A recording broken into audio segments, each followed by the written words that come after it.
Perkenalkan, nama saya Agus Sudiro SPD, CGP Angkatan 10 dari Kabupaten Rembang, Provinsi Jawa Tengah.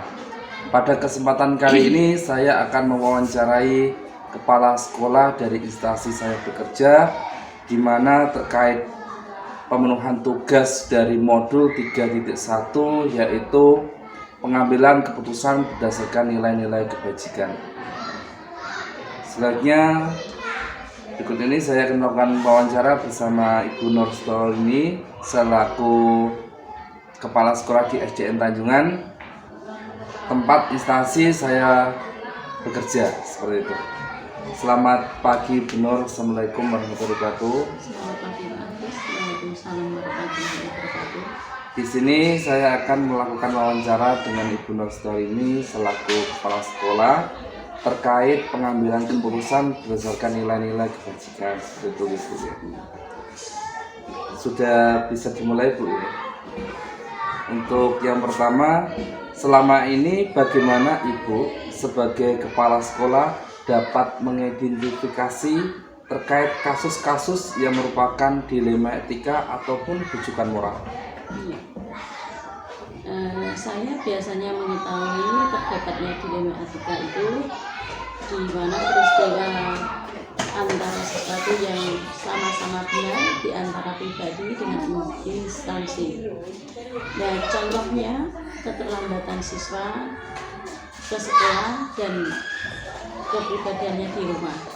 Selain itu, seperti juga Bapak Ibu guru, di antaranya mengajar dan untuk kepentingan instansi dan kepentingan pribadi. Begitu hal-hal yang serupa yang biasanya terjadi di antara guru dan Bapak Ibu dan guru dan siswa. Itu Pak Agus. Ya Bu, terima kasih Bu. Untuk selanjutnya, untuk pertanyaan yang kedua, selama Ibu menjadi kepala sekolah di SDN Tanjungan, bagaimana Ibu menjalankan pengambilan keputusan di sekolah Ibu, terutama jika terdapat kasus-kasus yang ada dua kepentingan yang sama-sama benar dan sama-sama mengandung nilai kebajikan? Ya. Apabila terjadi sesuatu keputusan yang sama, kami untuk saya biasanya saya mengambil dua peristiwa itu diadakan kolaborasi sehingga nanti kita ambil sesuatu yang benar-benar akan kita ambil dengan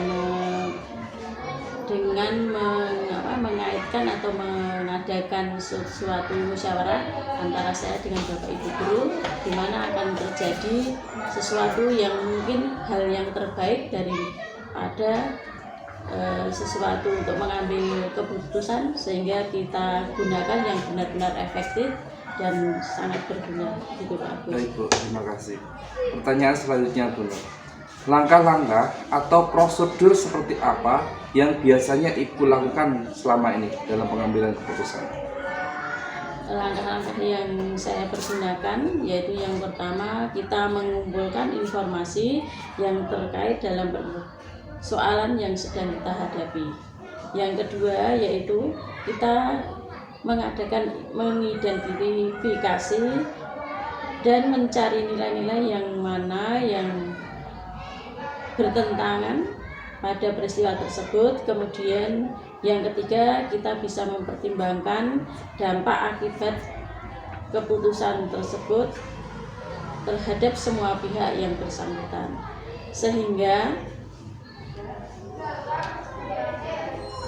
kita ulangi Pak ya. Tadi yang ketiga ya Pak ya. Kemudian yang selanjutnya keputusan yang akan kita buat terhadap semua pihak yang bersangkutan. Yang keempat, kemudian kita biasanya berdiskusi bersama guru dengan tim yang terkait dalam hal tersebut.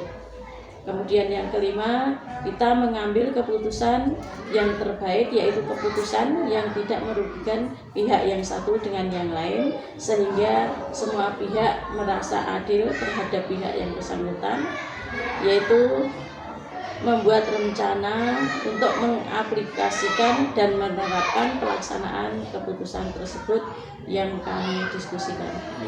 Berarti ibaratnya membuat keputusan seadil mungkin ya Iya. Bu. Ibaratnya memberikan keadilan semua pihak. Selanjutnya tidak ada pihak satupun yang dirugikan. Seperti itu. Selanjutnya benar.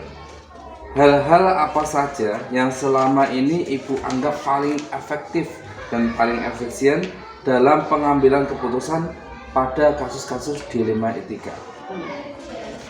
Bagi saya yang paling efektif dan paling efisien yaitu dengan memahami kasus tersebut, kemudian melibatkan semua pihak dalam proses pengambilan keputusan. Selanjutnya yaitu kita melakukan untuk berkomunikasi dengan baik dan pastinya dengan jelas dan terbuka dalam membuat keputusan. Dan yang paling penting adalah semua keputusan yang diambil dari pilihan yang terbaik dan adil terhadap semua pihak dan tidak ada satupun pihak yang dirugikan. Begitu Pak. Untuk yang selanjutnya benar.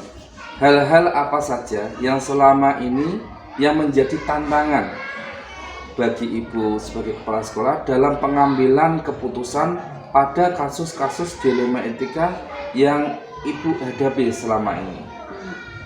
Tantangan yang ada ketika pengambilan keputusan terkait kasus-kasus yang dilema etika seperti ini yaitu terkadang sulitnya untuk membuat keputusan yang dapat diterima oleh semua pihak. Kemudian adanya intervensi dari pihak-pihak luar yang kurang mengetahui latar belakang kasus tersebut, kemudian kurangnya komunikasi dan transparan dan terbuka sehingga bisa mengakibatkan kasus tersebut kurang dipahami oleh semua pihak dengan baik. Jadi ibaratnya ada pihak yang lain kemudian tanpa mengetahui latar belakang yang secara pasti kemudian memberikan intervensi seperti itu ya, menjadi tantangan itu. Kadang itu seakan-akan mempericuh dari keadaan seperti itu. Kemudian yang selanjutnya yang keenam, apakah Ibu memiliki sebuah strategi atau metode khusus dalam menyelesaikan kasus dilema etika? Apakah Ibu langsung menyelesaikan di tempat atau memiliki jadwal tersendiri untuk menyelesaikannya? Bentuk atau prosedur seperti apa yang Ibu jalankan dalam menyelesaikan kasus seperti kasus dilema etika? Untuk menyelesaikan kasus dilema etika itu saya biasanya melihat dulu kondisi dan situasi yang ada terlebih dahulu, apakah itu memungkinkan untuk dilaksanakan atau tidak bisa dilaksanakan. Jadi kita tidak harus selesai hari ini atau di tempat ini, dan secara langsung nanti saya akan lebih mencari waktu yang lebih baik untuk memahami terkait kasus dilema tersebut, sehingga keputusan yang saya buat tidak terburu-buru dan kita memastikan terdapatnya rasa keadilan dari semua pihak dan tidak merugikan pihak satu atau yang lain. Luar biasa sekali Bu. Untuk yang ketujuh selanjutnya adalah apakah ada faktor ataupun pihak-pihak yang selama ini dapat mempermudah atau membantu Ibu dalam pengambilan keputusan dalam kasus-kasus dilema etika?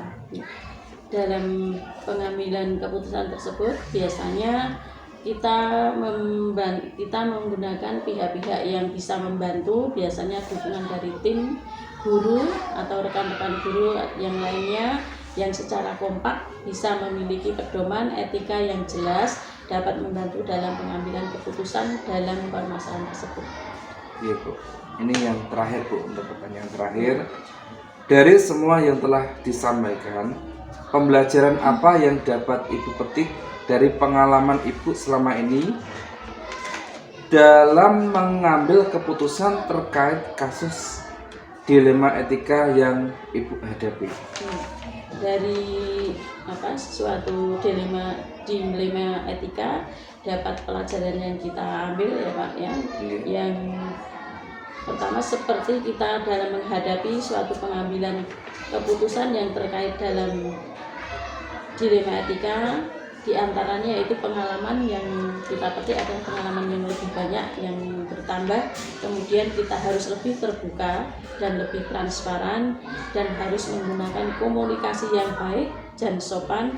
Kemudian jelas. Dengan adanya seperti itu juga ada yang sangat penting, yaitu melihat atau tidak memihak satu pihak yang satu dengan yang lainnya. Kita harus lebih objektif dalam mengambil keputusan dan tidak ada yang merasa dirugikan, dan kita dapat merasakan keadilan dalam pengambilan etika. Seperti itu Pak Agus dari saya. Mungkin ada banyak kurangnya, mungkin Pak Agus bisa menambah sendiri. Ini suatu pengalaman bagi saya yang luar biasa, bisa langsung secara membagi ilmu dari Bu Nur Setioso ini kepada saya, dan ini akan menjadikan pengalaman yang bahagia saya terkait wawancara ini Bu. Terima kasih atas waktunya, mungkin saya cukupkan. Terima kasih. Assalamualaikum warahmatullahi wabarakatuh. Waalaikumsalam warahmatullahi wabarakatuh.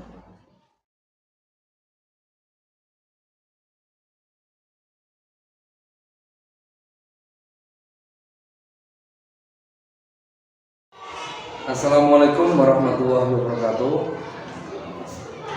Pada kesempatan wawancara yang kedua ini, saya dibersamai oleh Bapak Agus Juli Setiawan selaku Kepala Sekolah dari SDN Bloro, Kecamatan Bragan. Pada kesempatan ini, saya akan melakukan wawancara bersama Bapak Agus terkait dengan modul 3.1, yaitu pada sesi demonstrasi kontekstual, di mana pada topik pengambilan keputusan berdasarkan nilai-nilai kebajikan sebagai pemimpin. Terima kasih. Assalamualaikum warahmatullahi wabarakatuh, Pak Agus. Waalaikumsalam warahmatullahi wabarakatuh. Bagaimana kabarnya, Pak? Alhamdulillah baik-baik saja. Dan sehat, Pak Agus.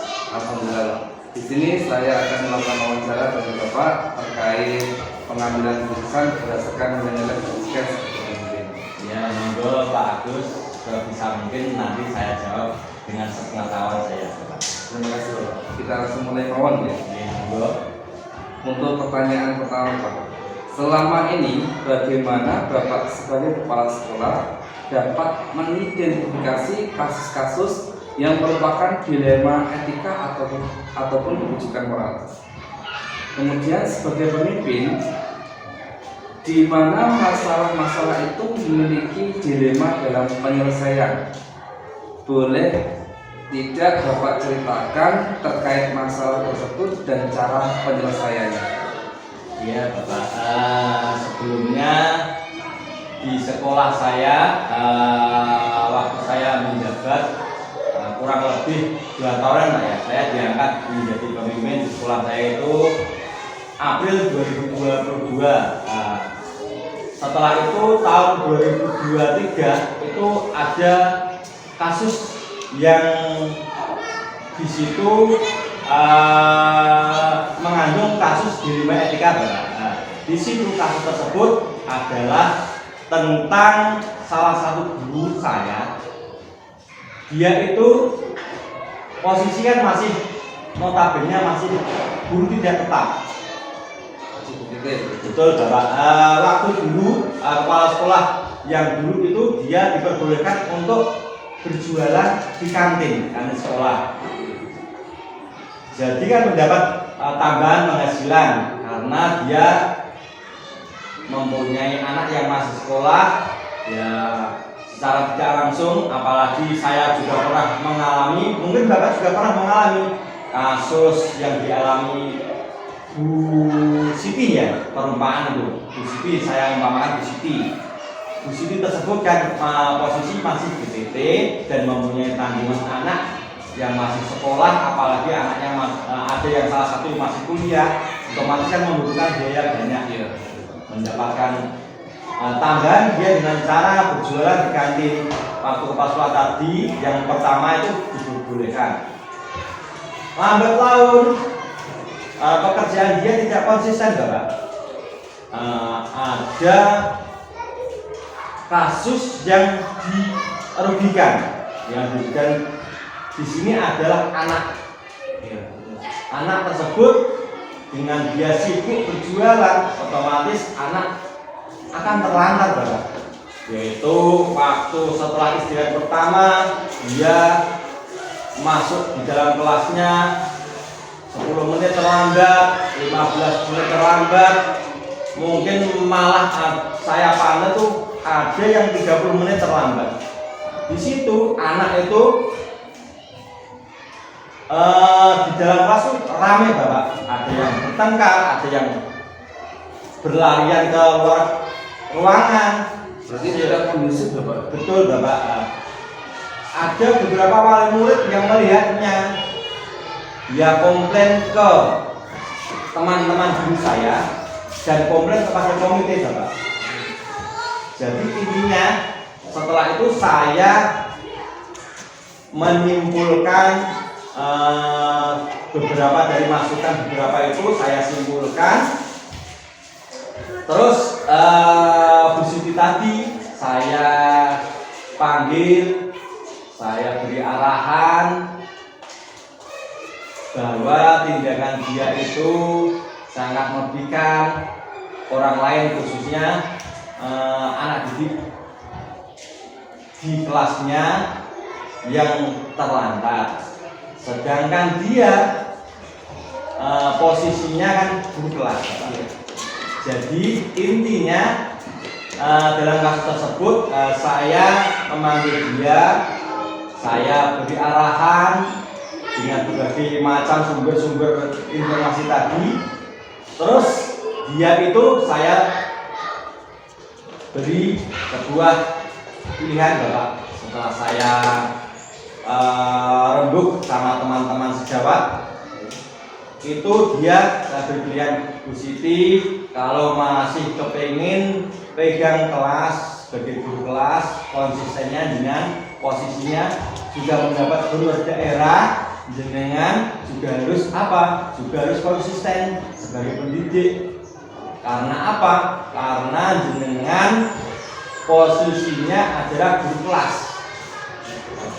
Jadi setelah itu dia saya beri pilihan, jenengan masih kepingin menjadi guru kelas atau jenengan menginginkan untuk jualan pendapatan tambahan, tetapi konsekuensinya jenengan memilih saya pegangi operator sekolah atau penjaga perpus. Kalau penjaga perpus dan operator sekolah kan tidak berkaitan dengan guru kelas ya. Alhamdulillah dia masih memegang guru kelas, Bapak. Pengen guru kelas, terus saya beri masukan lagi, boleh Ibu jenengan sebetulnya bisa menjadi guru kelas, mendapatkan tambahan dengan jenengan berjualan membuat jajan dan titipkan ke beberapa penjual tadi, jenengan nyukani fee berapa persen, atau jenengan membuka les privat, itu malah bisa membantu pihak sekolah, Bapak.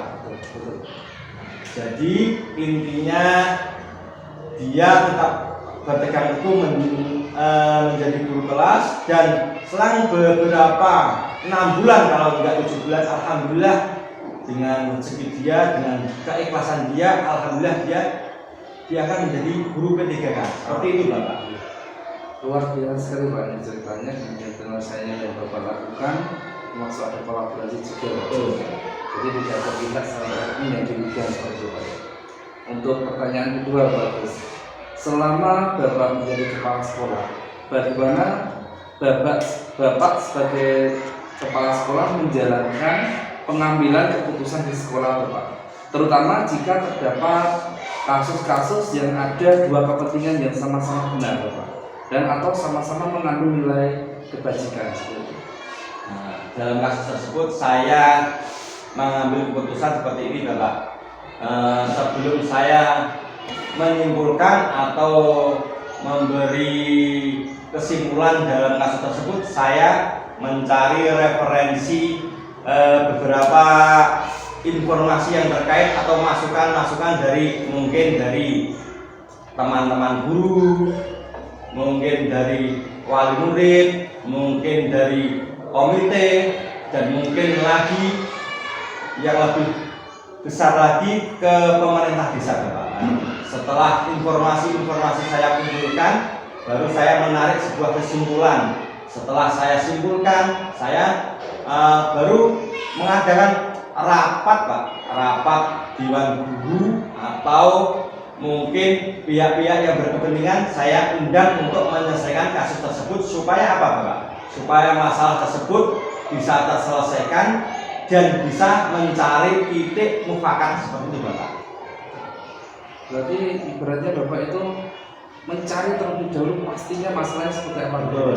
Baru melakukan semacam strategi dan berarti untuk menemukan yang terbaik gitu Pak. Betul.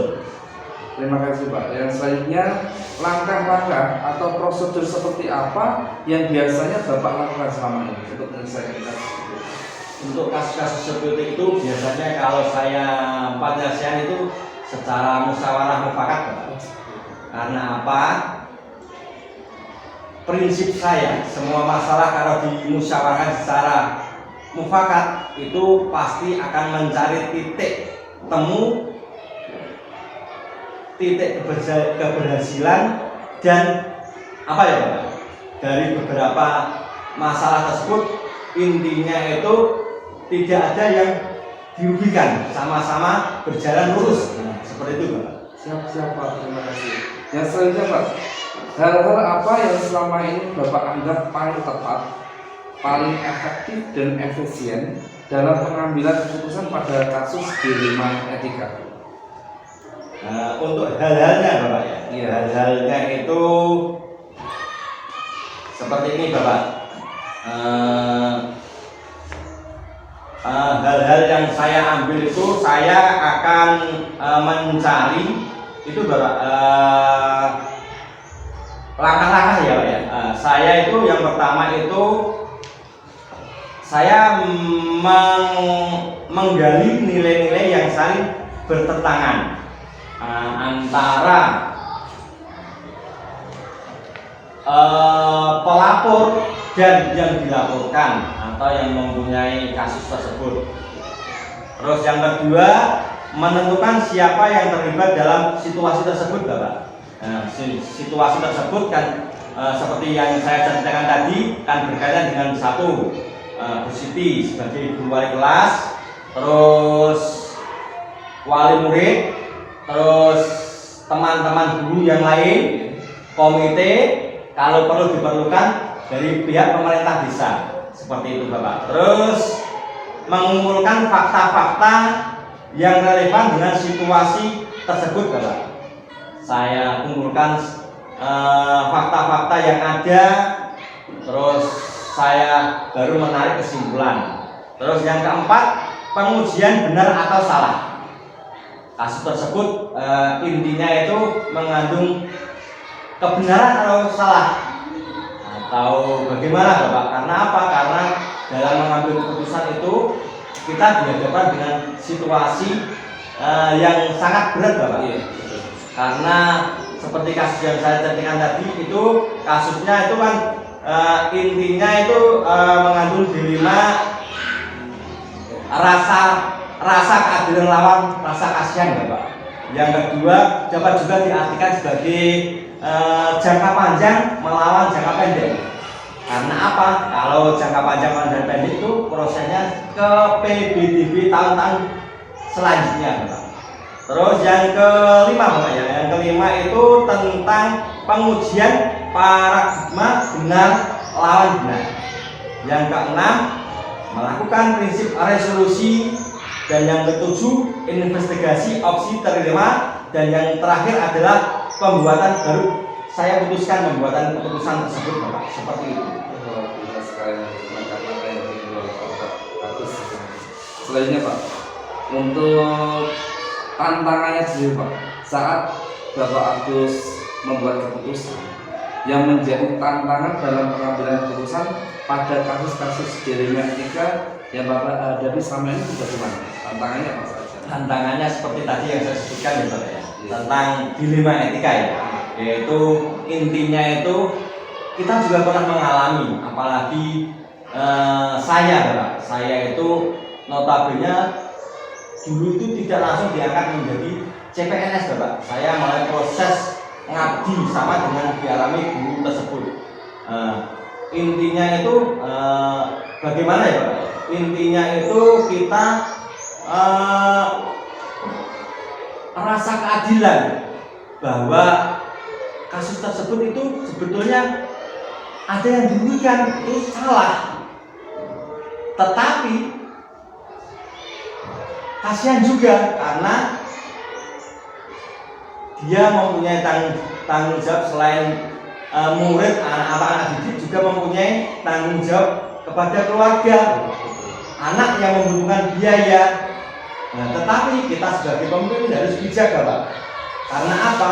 Karena di sini saya menarik kesimpulan yaitu waktu dia mengajukan lamaran pekerjaan untuk mendaftar guru tidak tetap di sekolahan, dia akan membuat lamaran, tidak akan menuntut untuk mendapatkan gaji, terus tidak akan menuntut menjadi CPNS, tergantung rezeki atau bejo. Terus yang selanjutnya proses BLMNT antara jangka panjang melawan jangka pendek. Karena apa? Karena di sini di sekolah saya di satuan pendidikan itu kalau proses tersebut saya biarkan berlarut-larut, mungkin lambat laun sekolah saya tidak akan maju, tidak akan mendapat kepercayaan dari masyarakat dengan adanya penerimaan PPDB tersebut. Seperti itu. Berarti intinya dari Bapak yang putuskan tadi itu tantangannya lebih ke hati nurani kita terhadap kebenaran, sama-sama kebenaran, tapi ibaratnya itu dengan rasa keadilan dan rasa kasihan seperti itu. Karena kita juga pernah mengalami dari GDT rasanya seperti apa, mencukupi kehidupan yang pertama, dan tanggung jawab sebagai guru itu bagaimana gitu Pak. Itu yang ibaratnya memberikan rasa keadilan. Untuk selanjutnya Pak, apakah Bapak memiliki sebuah tata cara atau jadwal tertentu dalam menyelesaikan kasus dilema etika, dan apakah Bapak langsung menyelesaikan secara langsung di tempat atau memiliki jadwal tersendiri untuk menyelesaikan kasus tersebut? Bentuk atau prosedur apa yang Bapak jalankan dalam menyelesaikan kasus dilema etika seperti itu? Betul Bapak, seperti tadi sudah saya sebutkan, saya mempunyai jadwal jangka tertentu Bapak. Intinya sebagai yang dituakan di dalam satuan pendidikan, atau tidak dituakan ya sebagai pemimpin lah ya, itu kita jangan, intinya jangan sok-sokan. Intinya itu kita jangan mengambil keputusan, jangan sepihak. Kita harus melihat beberapa faktor, seperti yang tadi saya sampaikan ke Bapak, termasuk juga langkah-langkah. Langkah-langkah tadi yang saya sebutkan itu 1 sampai 8 tadi Bapak. Itu intinya saya mengulang lagi ya Bapak ya. Itu kita sebelum mengambil keputusan itu kita menggali nilai-nilai yang saling bertentangan. Terus yang kedua menentukan siapa yang terlibat dalam situasi tersebut. Yang ketiga mengumpulkan faktor-faktor yang relevan dengan situasi tersebut. Yang keempat pengujian benar atau salah tadi Bapak. Terus yang kelima pengujian paradigma benar lawan benar. Yang keenam melakukan prinsip resolusi. Yang ketujuh investigasi opsi terima. Dan yang kedelapan kita baru membuat keputusan dengan cara bermusyawarah untuk mencapai mufakat seperti itu. Berarti Bapak itu memiliki jadwal tersendiri Pak ya, agar keputusan yang Bapak buat tidak ada yang dirugikan dan memberikan rasa keadilan seperti itu Bapak ya. Betul. Jadi tahap Bapak. Tahap pertama saya lihat dulu betul. Baru langkah-langkahnya, kemudian melakukan kolaborasi dengan musyawarah seperti Betul, itu, ya. baru setelah kita dapat keputusan yang kita anggap adil dan tidak ada yang dirugikan, baru kita tentukan apa langkah selanjutnya. Betul Bapak. Seperti itu. Oh, biasa ya Pak. Kemudian selanjutnya Bapak, apakah ada faktor ataupun pihak-pihak yang selama ini dapat mempermudah atau membantu Bapak mengambil keputusan dalam kasus-kasus dilema? Mungkin ada bantuan dari orang lain atau bagaimana gitu? Ada Bapak. Nah, semua kasus selama ini saya menjadi kepala sekolah Bapak. Saya itu sebelum memutuskan sebuah kasus itu saya mengajak teman-teman guru yang lain bermusyawarah untuk mencari titik mufakatnya Bapak. Jadi saya mencari informasi dari berbagai sumber, kemudian dari teman, dari wali murid, dari komite, dan yang terakhir dari pemerintah desa yang mungkin masukannya dapat saya ambil sebuah keputusan supaya dalam kasus-kasus tersebut tidak ada yang dirugikan dan berjalan sesuai dengan kasus yang ada dan mencapai kata mufakat seperti itu Bapak. Terima kasih. Ini sebenarnya melibatkan semua pihak ya, agar dapat pandangan lagi, dapat pendapatnya orang lagi mungkin. Intinya seperti ini Bapak. Intinya dalam kasus mungkin kasus kecil saya cukup menerima masukan dari teman, atau kasus sedang saya belum bisa terpecahkan, saya mencari sumber-sumber yang lain. Jika dibutuhkan lagi kok kasusnya lebih besar lagi, saya mencari sumber lain yang lebih kompeten seperti itu. Luar biasa nih Pak. Ini mungkin pertanyaan yang terakhir Pak. Ada apa ya? Ini dari semua hal yang telah disampaikan, pembelajaran apa yang Bapak petik dari pengalaman Bapak selama ini dalam mengambil keputusan terkait dilema etika yang selama ini Bapak hadapi seperti itu? Untuk pengambilan keputusan Bapak, semua kasus yang saya hadapi, saya itu mengedepankan musyawarah mufakat. Karena apa? Prinsip saya untuk kasus-kasus, entah itu kasus kecil atau kasus besar, jika diselesaikan dengan cara musyawarah, pasti ada titik temu penyelesaian dan mencari titik amannya mufakat. Jadi kalau mufakat antara pihak satu dan pihak yang lain, pasti ada titik temunya dan tidak ada yang dirugikan. Seperti itu. Berarti memberikan rasa keadilan semua pihak. Betul. Luar biasa Pak sekali. Ini merupakan pengalaman yang luar biasa dengan melakukan wawancara dengan Bapak Agus Juli Setiawan. Ini merupakan pengalaman dan pengetahuan baru bagi saya Pak. Nanti kedepannya jika saya menjadi seorang pemimpin, saya bisa mencontoh dengan apa yang Bapak Agus terapkan dan lebih bisa dikembangkan lagi seperti itu. Amin amin. Semoga Bapak Agus juga sama seperti saya. Intinya jika besok menjadi sebuah pemimpin, kita harus bijak Bapak. Insya Allah dengan pengalaman manfaat ini jadi memberikan saya sendiri lebih berusaha untuk lebih profesional lagi sebagai seorang pendidik. Mungkin saya cukupkan Pak untuk wawancara di sesi kali ini. Terima kasih atas waktu dan kesempatannya dari Bapak. Mungkin saya tutup dulu. Terima kasih. Wassalamualaikum warahmatullahi wabarakatuh. Waalaikumsalam warahmatullahi wabarakatuh.